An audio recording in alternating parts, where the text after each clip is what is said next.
de demain, c'est de participer à cette sauvegarde de variété.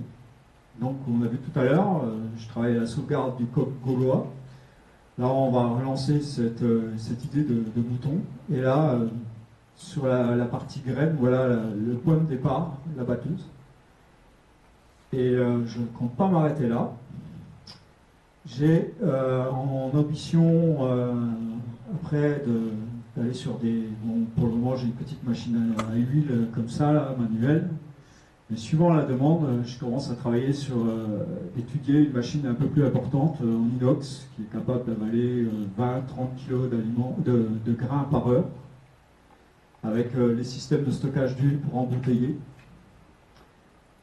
Derrière ça, donc là voilà. Et après, forcément, le moulin à farine. Donc le moulin à farine, si je mets tout de suite, voilà. Non, ça, c'est la tamiseuse. J'ai après le moulin.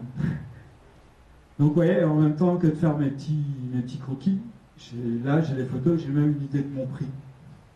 Donc, je projette mon avenir et j'avance tout doucement. Donc là, il y a toute une série de machines que j'ai déjà, il y a toute une série de machines que je n'ai pas encore. Et c'est le marché qui va faire que ces porteurs, j'avance ou pas. Donc, voilà un peu pour moi, la colonne vertébrale de mon design. C'est un échange entre tout ce qui est valorisation du bois, mise en place d'un verger qui produira que dans 5, 6 ans, 7 ans,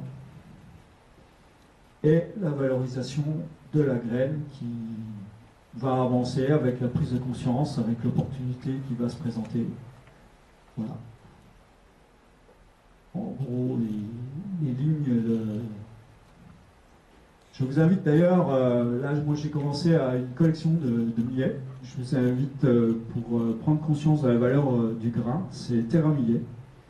Donc c'est un couple qui est parti en voyage en Inde et qui s'est aperçu que le millet est en train de disparaître alors que c'est un aliment traditionnel. Les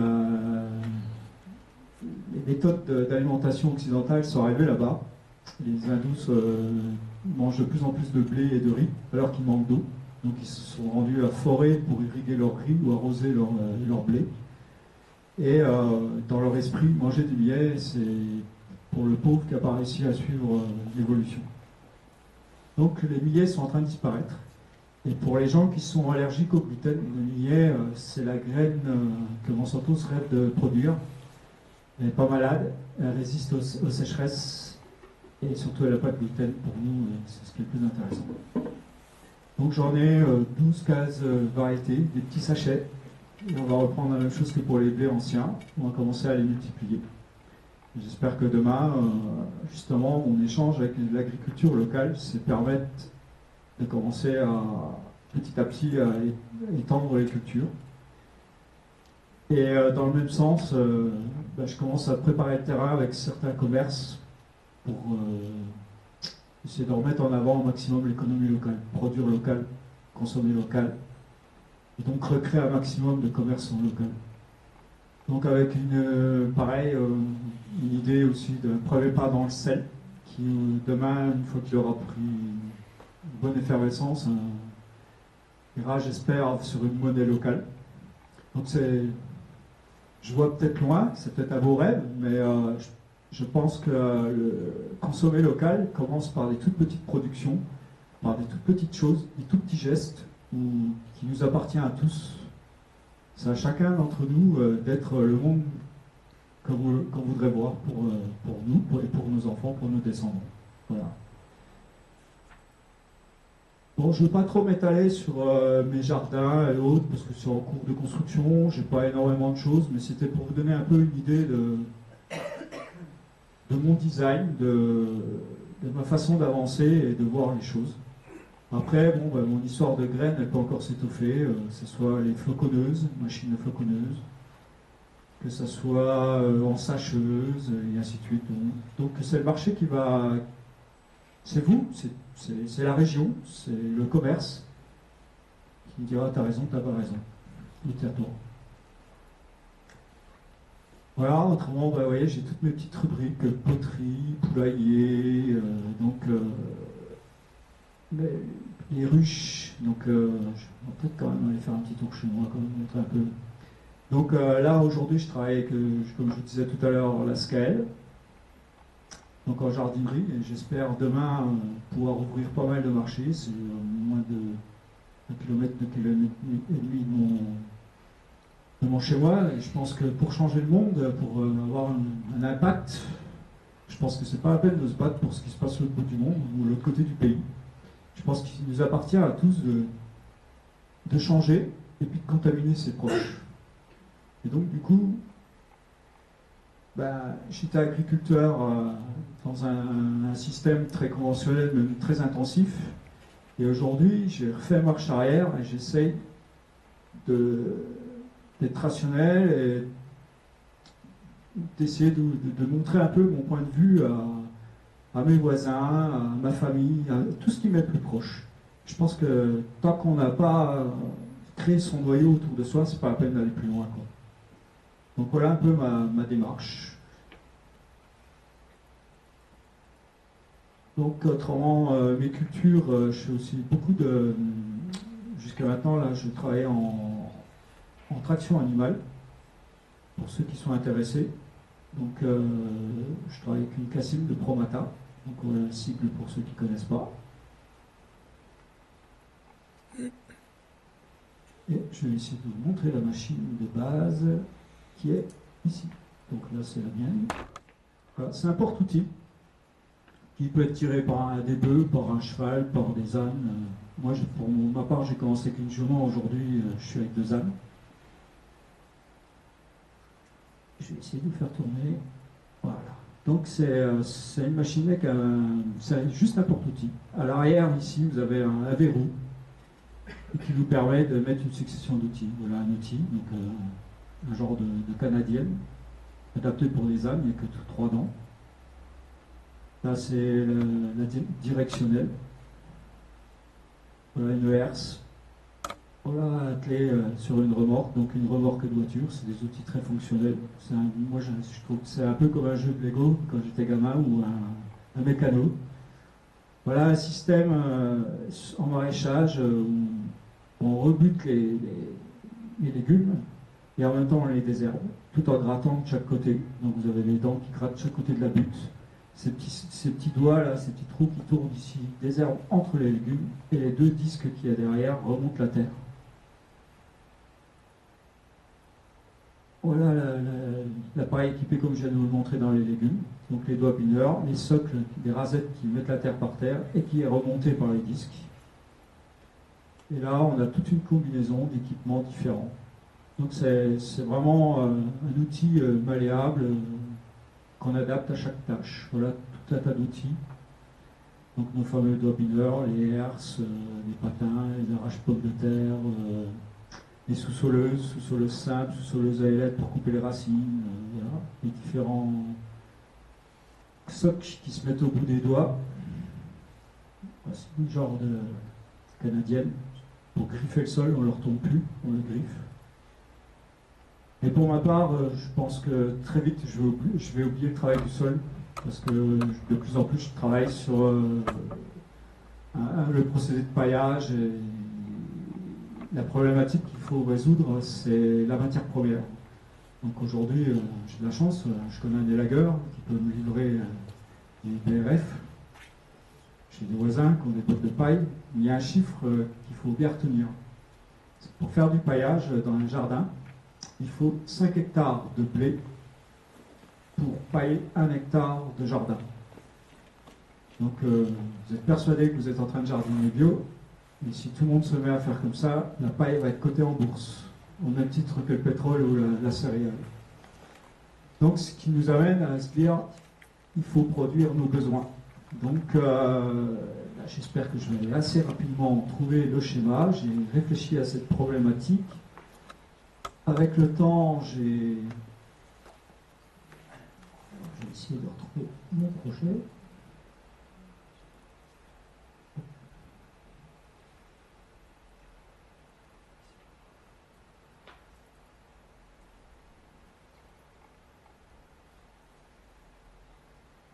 Voilà. Où suis-je? Voilà. Alors j'avais commencé il y a 20 ans derrière, quand j'ai acheté ma maison, sur un jardin de 1000 mètres carrés, qui au départ, comme tout le monde, j'ai mis tout propre. On a passé un premier coup de tracteur avec le rotolabour, tout bien haché, tout mignété, il n'y avait rien. On a fait un désert. Puis petit à petit, waouh, tous les ans, bêcher, piocher, arroser, ça va pas. Donc j'ai fini par le couper en 3 planches. C'était des planches de 6 mètres de large, avec une butte de culture, ou je ne sais même pas tout à fait une butte de culture, c'était une planche de culture de 3 mètres de large au milieu. Donc j'avais un petit passage en herbé avant d'arriver aux arbres. Et là aujourd'hui, je trouve que ce procédé il est pas mal parce que petit à petit, je suis passé du bêchage au non-travail du sol, donc au paillage. Et je suis arrivé assez autonome au niveau de la production de matière organique pour couvrir mon sol. Il y avait un problème, c'est que je vais vous montrer tout à l'heure une photo, des photos de ce petit jardin l'année dernière, quand il pète, quand il explose d'ici un mois ou deux, est déjà impénétrable.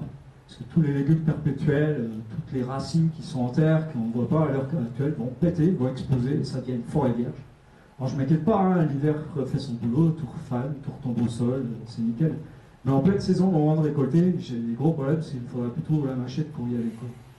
Et donc du coup, mon nouveau design, là, voilà, pour moi, mon approche de la culture, c'est pourquoi je vous parlais tout à l'heure l'idée de Stéphane Sokoviak, c'est du jardin-forêt, un verger en permaculture. Et pour moi, ma norme pratique, c'est 9 mètres de large entre les rangées d'arbres, 3 mètres entre les arbres sur le rang. Et soit j'ai deux solutions, soit je continue à travailler en planche de culture de 3 mètres, donc pour faire des sauvegardes de céréales, pour faire des sauvegardes de millet, de sorgho, de soja, j'ai 6 variétés de soja. Ou alors je divise ces 3 mètres-là en deux buts de 1,20 m. Et par expérience, j'en ai fait un essai. Le petit sentier qu'on a au milieu, là, entre les deux buts de 50 cm, quand vos végétaux ils pètent bien, que la terre est bonne, que vous faites que de la couverture de sol, c'est trop petit, vous ne passez plus. Et donc je préfère avoir 3 mètres et être dense au milieu et abordé par les deux extrémités. Donc voilà.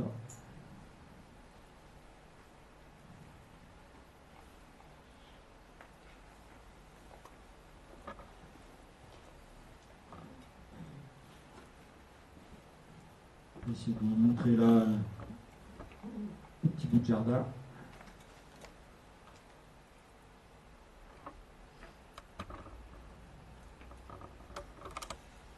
C'est quand je l'avais mis tout propre. Il n'y a plus d'arbres à l'horizon, plus de buissons, plus rien. On y va au tracteur, au motoculteur et ce qu'on veut. Ça, c'est comme je l'avais trouvé au départ. Quelque part, aujourd'hui, je suis en train de retourner à quelque chose comme dans le passé. Là, il y a même une vache dans le champ, dans le jardin. Et bon, avec de la connaissance en plus, je pense qu'on sera mieux. Voilà à quoi il ressemble aujourd'hui. Donc, j'avais fait une petite serre avec des restes de fenêtres de chantier. Et voilà mes planches vues comment dire, de profil. Donc beaucoup de plantes perpétuelles. Voilà, donc là, comme c'est un terrain de 1000 m², je ne me suis pas permis de mettre des arbres trop importants. Je suis dans le prunier, poirier, des choses assez petites. C'est pourquoi aujourd'hui, voilà à quoi il ressemble avant d'exploser, quoi. Là, il est enherbé. Sauf que quand vous topinambours, quand toutes ces plantes-là explosent au printemps, l'herbe elle disparaît, elle n'a plus de place. Les arbres, on les voit plus qu'à moitié. Tout explose, tout fait 1 mètre, 1,50 m, 2 mètres de haut. Je vais vous montrer des photos tout à l'heure. Voilà pour moi un jardin en permaculture. C'est un minimum d'entretien et un maximum de cueillette.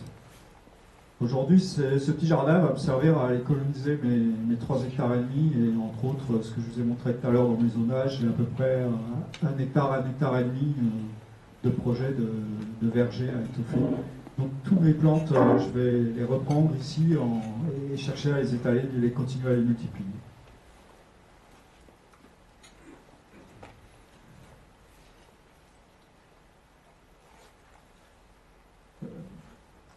bien trouvé le petit jardin. Voilà. Voilà l'année dernière. J'avais fait les photos parce qu'on m'avait dit, voilà, David, on va bien voir une photo d'un jardin en permaculture, ce que ça donne. Voilà, je le répète, c'est un jardin mené en permaculture, mais trop petit. C'est pas assez, c'est trop dense, et c'est ce qui en fait sa limite. Donc voilà, on a toujours notre rangée d'artichauts, qui n'a jamais été aussi beau que cette année-là. Et là, on est qu'en début. Les têtes, il y a beaucoup de têtes, elles ont explosé, c'était énorme, parce que les poules grimpent dedans, elles mangent tous les petits pucerons. Ce que j'ai oublié de dire, c'est que les volailles chez moi sont en totale liberté, donc elles vivent tous les jours, c'est Pâques, je cherche les œufs sous les végétaux. J'ai la chêne qui sert de poulailler éventuellement, le tronc est creux, elle plombe dedans, elle perche sur les branches. J'ai un sapin pareil. Voilà. Voilà, la maison est à peu près la même photo que tout à l'heure par rapport à un jardin conventionnel. Voilà, ramener. Bon, il y a de l'herbe, ouais, mais cette herbe-là, je la coupe et je repaille le tour de mes végétaux. Donc une pelouse bien tondue, ça ne produit pas beaucoup, mais une grande paille fauchée, ça couvre vite la surface. C'est pas facile hein, quand on a l'habitude d'être belle pelouse de passer à un système, mais ça se fait progressivement. On s'adapte et on apprend à en tirer parti petit à petit. Donc vous voyez, la maison commence à disparaître derrière le jardin. Voilà, j'ai pris en photo une allée. Il n'y a pas un moment où il faut foncer dedans hein, pour faire sa place. Quoi. Voilà. Encore une allée. Donc là, il y a de l'ortie. Alors l'ortie, c'est pareil. J'ai acheté un peu comme tout le monde un petit livre sur les plurins de jardin. Et le fait de ne plus labourer, de passer à un système de jardinage sans labour, je m'aperçois qu'avec le temps, il y a tout qui change.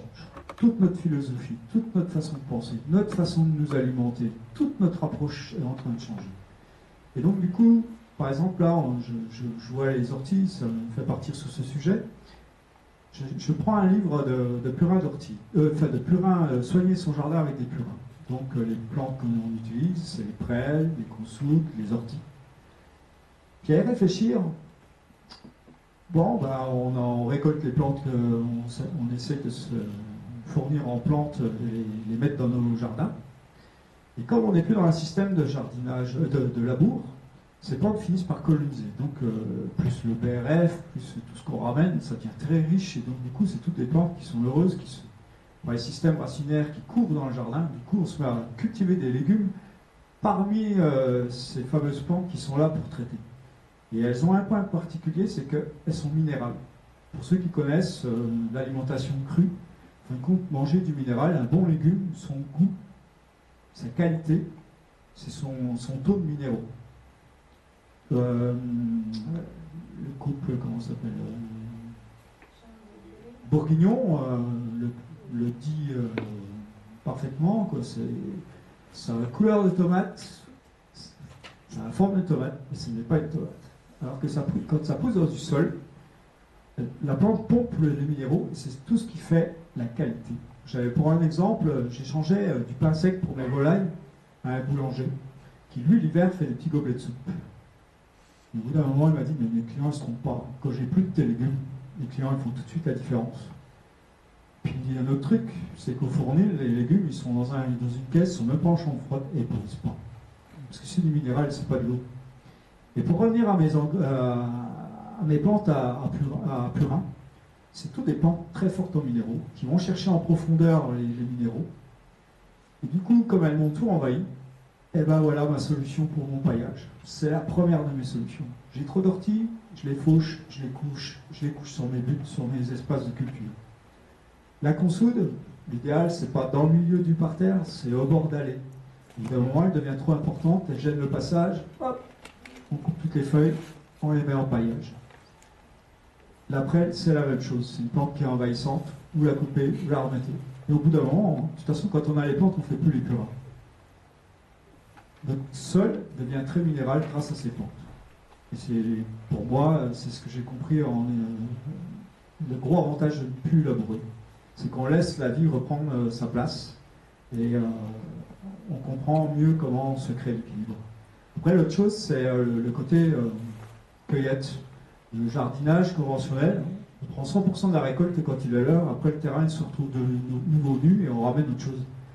Alors qu'en jardinage, en non-travail du sol, on devient cueilleur. C'est-à-dire qu'on prend les meilleurs éléments des plantes, les jeunes pousses. Le meilleur, c'est ce qui est en sel, ce qui est plus sucré, ce qui est plus minéral, c'est ce qui est le moins dur, le moins amer. Et on fait que du prélèvement. Et en fin de compte, tout reste en place. Donc du coup, c'est ce que je disais, si on ne laboure plus, on a jusqu'à toutes nos méthodes d'alimentation, tout change. Voilà, c'est ce que j'ai découvert sur ces petits 1000 mètres carrés. Et aujourd'hui, j'ai l'ambition de faire la même chose sur 1,5 hectare.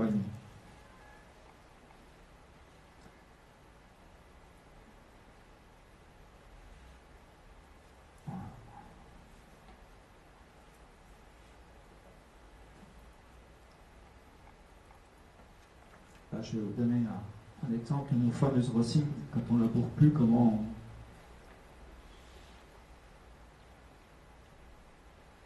une simple carotte. Une simple carotte. Quand on l'arrache, on ne s'imagine pas qu'il y a autant. Voilà l'avantage de ne plus travailler seul, de ne plus le structurer, de le déstructurer. Voilà. Alors, j'aurais voulu présenter encore beaucoup plus de choses, mais je suis assez gauche là, ici, là, dans mes dossiers. J'aurais voulu vous parler justement de toute la partie agricole aujourd'hui, où faire comprendre aux agriculteurs que plus amener d'engrais chimiques, que plus de fongicides. Parce que le jardinage en sol vivant, par rapport au bio, par exemple, la bouillie bordelaise, c'est mort. Un traitement de bouillie bordelaise par an, vous n'avez plus de champignons. Le sol, c'est un organisme de digestion. Et la première bactérie qui digère, en fin de compte, c'est le champignon. C'est même pas une bactérie, c'est un champignon. Et les champignons s'adaptent et tout ce qu'on met dans le sol finit par être absorbé, être digéré. Et nos pollutions aujourd'hui, elles viennent de nos sols morts. Quoi qu'on y jette, que ce soit minéral, que ce soit organique, il n'y a pas de champignons, le sol n'est pas dans la capacité de digérer. Donc, forcément, on passe à la pollution. Donc, le champignon, par rapport à ces systèmes racinaires, il vit en symbiose avec nos plantes, et donc du coup, c'est un prolongement des systèmes racinaires. C'est-à-dire que le champignon vit en symbiose avec la plante, il lui apporte de l'eau, certains éléments, et la plante en échange, elle lui amène des sucres. Et donc c'est ce qui fait toute la résilience de nos terres, de nos cultures. Voilà. Je vais arrêter là parce que j'aurais voulu apporter beaucoup de choses et je suis un peu perdu dans mes dossiers. Je pense que j'ai trop préparé par rapport à comment je m'y retrouve dans mon cheminement. Donc j'espère que je ne vous ai pas trop saoulé. Merci.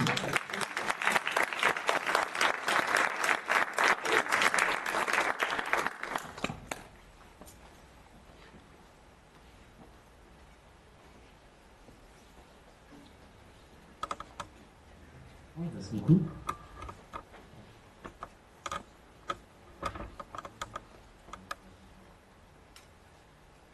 Je reprends la main pour vous faire une très très brève introduction à ce qu'est l'éco-psychologie. On va commencer dans les soirées mensuelles de permaculture 44 à faire comme ça, de vous exposer à moins d'un quart d'heure, il ne s'agit pas de faire de longues conférences, mais de présenter des domaines à la fois théoriques et pratiques, et de près ou de loin la permaculture, et qui ne sont pas forcément très connus du grand public.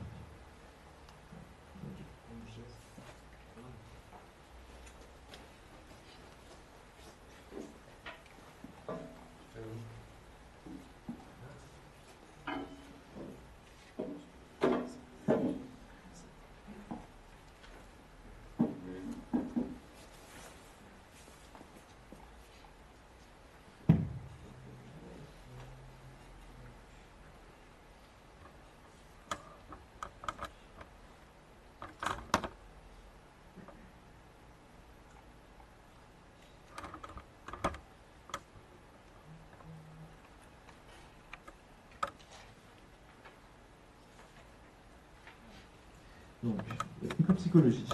De quoi parle-t-on ici? On parle courant qui est né dans l'université de Berkeley aux États-Unis dans les années 90 et qui plonge chez Racine dans, on va dire, plusieurs courants écologistes qui datent des années 60. L'objectif de l'éco-psychologie, c'est de pouvoir se placer comme un champ de réflexion interdisciplinaire, surtout au croisement de deux disciplines, donc l'écologie en tant que science, science de compréhension des écosystèmes, du vivant, d'une part, et la psychologie, qu'elle soit de tous les courants psychologiques, c'est-à-dire la psychologie à la fois individuelle et la psychologie collective. L'idée étant de croiser l'approche, ces deux approches-là, ces deux disciplines, pour pouvoir comprendre les interactions entre l'être humain, individuel ou collectif, et la nature, au sens très large du terme. Le terme, sur le plan formel, il a été créé par un éco-psychologue, Théodore Roszak, dans son livre en 1992, The Voice of the Earth, donc la voix de la Terre. Et on a eu une diffusion depuis cet ouvrage fondateur dans les années 90 dans le monde anglo-saxon, et on commence tout juste à avoir une diffusion de ce courant-là en France. Alors, pour aussi vous situer un tout petit peu l'approche, l'originalité de l'éco-psychologie, je vais faire une petite citation.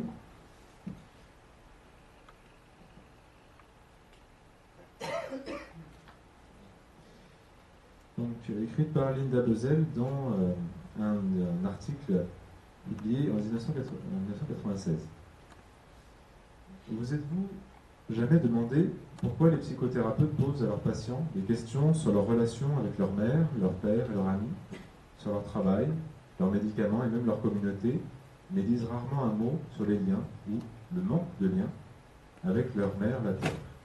Si les patients traitaient les autres humains comme ils traitent la Terre, les thérapeutes prendraient ces comportements comme la preuve d'une sérieuse pathologie.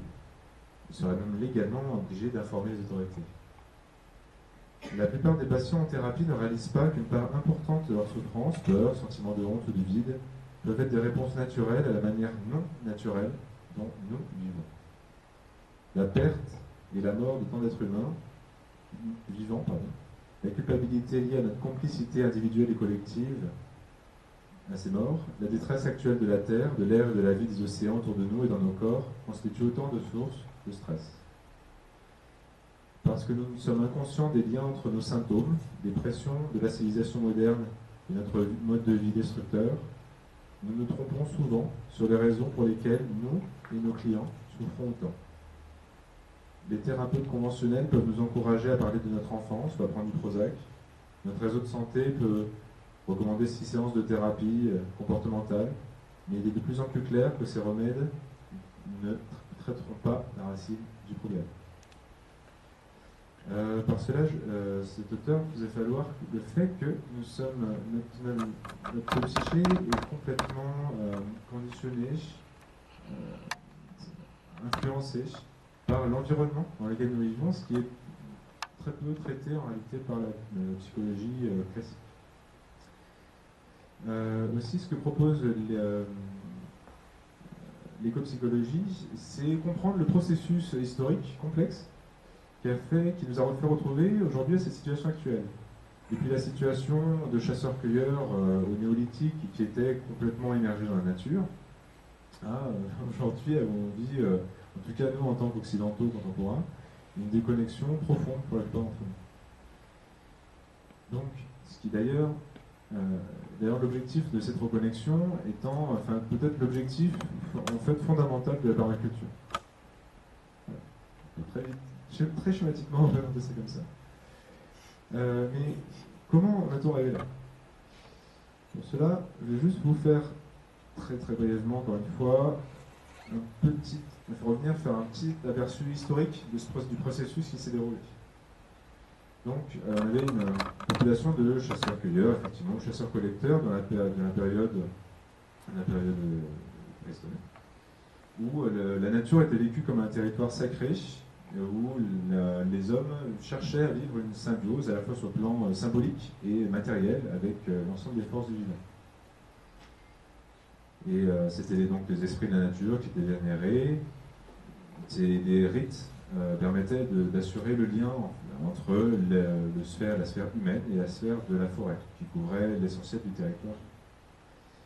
Puis on a eu vers environ 8000 ans avant Jésus-Christ, dans la partie est de la Méditerranée, le début de sédentarisation. C'est là qu'on a la naissance, des traces, en tout cas, de naissance de l'agriculture. On commence. Alors, la Terre est toujours vécue comme une divinité, toujours une relation, on va dire, sacrée, symbolique, avec l'élément de la Terre. Cependant, on commence à les structures sociales commencent à être plus portées par des mythes, hein, comme par exemple les mythes grecs, par exemple, ils naissent à cette époque-là, prennent leurs ressources et leurs racines à cette époque-là, ils passent de la structuration de la société des rites à des mythes. Et on commence tout juste à avoir une vision de la relation à la nature qui est basée sur l'occupation du terrain et sur l'exploitation des ressources. Puis avec on va dire les différents courants monothéistes, là ça va être sur le début pendant de l'ère chrétienne.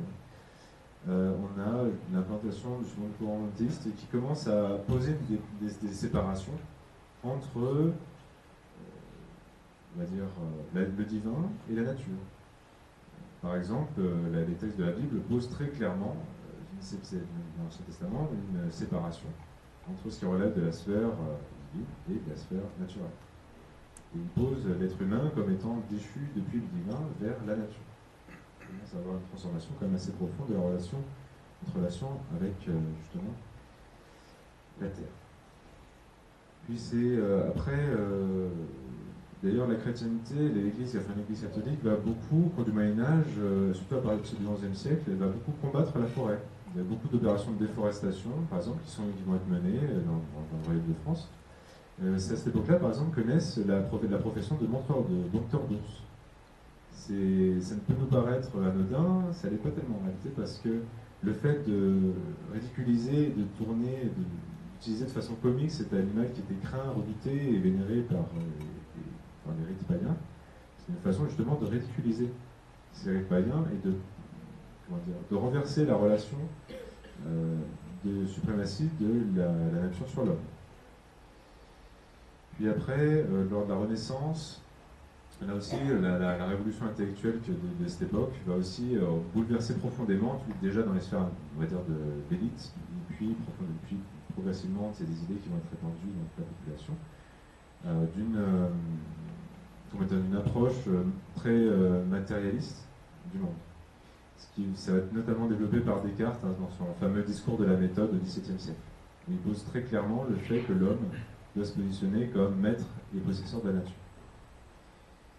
Puis après, va suivre, on va dire, les fondements de la science contemporaine au tournant du XVIIIe et XIXe siècle, qui vont être suivis par la révolution industrielle et tout le déroulé historique que vous connaissez déjà. Où finalement, toute relation symbolique et de nature sacrée avec la nature va être rompue. En tout cas pour nous, occidentaux contemporains, c'est pas le cas partout dans le monde. Il y a une relation de pure exploitation machinique avec l'environnement naturel et on passe une relation qui va être basée beaucoup sur de la technologie. Alors, pour revenir maintenant un peu brièvement sur la réflexion que peuvent porter les éco-psychologues maintenant sur notre situation actuelle, c'est d'abord un peu une réflexion sur comment nous sommes structurés dans la psychologie. Parce qu'il y a bien sûr, au fondement, on a de la psychologie, on a donc l'école freudienne qui porte la différence entre la sphère consciente et inconsciente. Puis ça va être approfondi par, ensuite, au début du XXe siècle, on a un célèbre psychologue qui s'appelle Carl Gustav Jung, dont on a déjà entendu parler, qui crée la notion d'inconscient collectif, c'est-à-dire l'idée qu'on a d'accord d'un inconscient individuel, très bien, mais qu'aussi on a, de façon encore plus profonde, un inconscient collectif dans lequel se trouvent des archétypes, des mythes, des symboles, qui sont partagés donc, par des populations, voire par l'humanité entière. Et ce que propose en fait un certain nombre d'éco-psychologues, c'est l'idée que on a même, au-delà même de cet inconscient collectif, se trouve l'environnement, ou qui pourrait être encore appelé du terme grec oikos, c'est-à-dire la sphère de la relation au milieu de la vie, ou de la toile de la vie, encore, comme expriment d'autres écopsychologues. C'est-à-dire que l'idée que notre relation psychique avec la nature est en réalité extrêmement profonde. Donc, ce que nous propose l'écopsychologue, c'est pouvoir sortir des logiques consuméristes, pouvoir penser le lien entre la psychologie collective et le politique, au sens de vie de la cité, la vie en commun. Pouvoir penser justement la transition écologique comme quelque chose de positif et que ce ne soit pas vécu dans la culpabilité.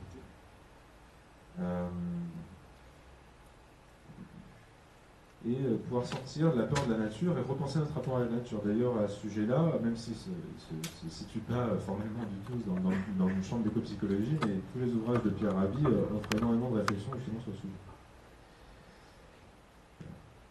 Et brièvement aussi, ce que propose l'écothérapeute, c'est toute une panoplie de thérapies individuelles et collectives qui permettent de la reconnexion avec la nature. Alors on a notamment la reconnexion, on va dire, avec les cycles naturels, le cycle des saisons, bien sûr, pour comprendre ce que ça signifie aussi, comment ça impacte notre santé physique et notre santé psychique. Il y a aussi bien sûr la question de l'alimentation, c'est assez évident, c'est ce qui va être globalement appelé le champ de l'alimentation vivante. Notre regard sur la santé humaine, plutôt via la naturopathie. Et puis, de nombreuses immersions en milieu naturel. Des séances de reconnexion qui se passent par groupe et qui sont accompagnées, justement, il y a quand même un travail qui est amené de reconnexion, pour pouvoir dépasser les peurs, les appréhensions, les regrets, etc., tous les sentiments qui vont émerger au contact avec la nature. Et pour que ça puisse y avoir comme ça un travail transformateur sur le plan individuel d'abord, puis collectif après, puis il y a l'échange sur l'expérience qui est vécue. C'est souvent des expériences, il y a de multiples témoignages sur le sujet qui peuvent être très transformatrices. Et bien sûr, après, il y a la question de la relation avec les animaux aussi, il y a des thérapies qui passent également par cela. On a aussi toute une nouvelle science de l'interprétation des rêves. Bien sûr, il y a l'école freudienne dans l'interprétation des rêves, il y a l'école jungienne, et puis après, les psychothérapeutes proposent aussi de nouveaux modes d'interprétation des rêves. Qu'est-ce qu'ils signifient en termes de relation avec la nature. Et enfin, bien sûr, il propose aussi comment repenser l'éducation. Bien sûr. L'éducation, c'est enfant, adolescent, adulte. À tout moment de la vie. Comment est-ce que notre compréhension, bien sûr, technique, scientifique, très bien, c'est important, mais aussi notre éducation, artistique, culturelle, au sens large du terme, notre éducation sociale, peuvent nous aider à prendre conscience de l'état actuel de notre relation avec la nature et de comment celle-ci peut évoluer vers quelque chose d'extrêmement positif. Donc pour finir cela, je vous conseille le livre Soigner l'esprit, guérir la terre, introduction à l'écopsychologie de Michel-Maxime Aiguillère, édition Labor et Fies, qui est sorti en 2015. Donc c'est la suite. Hop, il est ici, vous pouvez le consulter si vous voulez à la fin de la soirée. Et il est extrêmement pédagogique, extrêmement large, c'est dans son approche. Je vous le recommande, et bien évidemment. Et tout autre registre. Vous avez aussi Tissu les pouces verts, qui a été écrit par Maurice Druon, qui est membre de l'Académie française. Et en fait, ça se base sur un récit dont ça va parler d'un enfant de tout âge. Et derrière ces airs innocents, en fait, l'auteur développe, c'est un vrai bijou, c'est un vrai petit bijou de poésie et d'intelligence, ce livre, parce qu'il va développer toute une réflexion en réalité extrêmement critique et constructive, notre relation à la nature et de comment celle-ci impacte les différentes sphères de la société. Donc, merci beaucoup.